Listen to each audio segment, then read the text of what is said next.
આખું સ્મશાન લઈને બેઠી હોય એ માતા કેવી હશે? વિચાર આવે છે? થોડો વિચાર કર્યો. જે સ્મશાનમાં વાસ કરે છે એ માતા કેવી હશે? જીવન અને મૃત્યુ આલનારી કોઈ દાતા હોય ને તો એનું નામ મશાણી મેલડી છે. જીવન અને મૃત્યુનો દાતાર હોય તો સિંધવન સપરા નદી ને ગંધર્પિયા મેલડી છો. એટલે યાદ રાખજો, મગજમાં ઉતારજો, કાનથી ધ્યાનથી સાંભળજો કે તમારા ઘરે તમારા પૂર્વજો જે મેલડી બેહાડી છે ને એના પ્રેમ કરજો. તમારા ઘરે તમારી પૂર્વજો જે મેલડી બેહાડી છે ને એનું ભજન કરજો, ભક્તિ કરજો. અરે કઈક આલવી છો તો તમારી માન તમે આપીને રાજી કરજો. એ તમારી, તમે એના છો.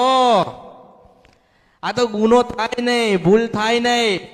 આજે બધાના ઘરે મેલડી બોલવા માંડી, મશાણી મેલડી બોલો, ખબર છે ને? તમે જોજો, આ કળિયુગમાં કુળદેવીની કરતા જોર હોય ને તો મશાણી મેલડીનું. કેમ છે કે તમારા દાદાઓએ તમારી ખોડિયાલ, કાળકા, જોગણી કે કોઈને પૂછ્યું નહીં ને સ્મશાનમાંથી આવી માતાઓ લાયા ઘરે. હવે આવી મેલડી આવે ઘરે અને તમે વિચાર કરો કે બોલન બને એ મેલડી કેવી હશે આ કળિયુગમાં? બોલન બની જાય એનું નામ મેલડી આ કળિયુગમાં.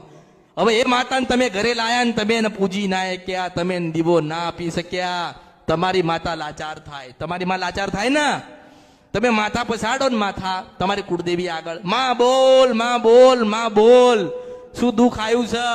માં શું ખોટું થઈ ગયું? માં અમે શું પાપ કર્યા, શું અપરાધ કર્યા કે આટલા દુઃખી થઈ ગયા? ખાવા માટે નથી, રહેવા માટે નથી, થઈ ના થઈ ગયા. માં બધા મરી ગયા પણ તું બોલ.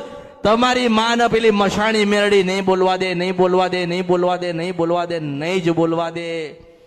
એવું કે છે મશાણી મેરડી તમારી કુળદેવી કે જ્યાં સુધી મને શ્રીફળ ના આલન તાવ દિન તારા મોઢામાંથી રામ ના નીકળો મેરડી છો.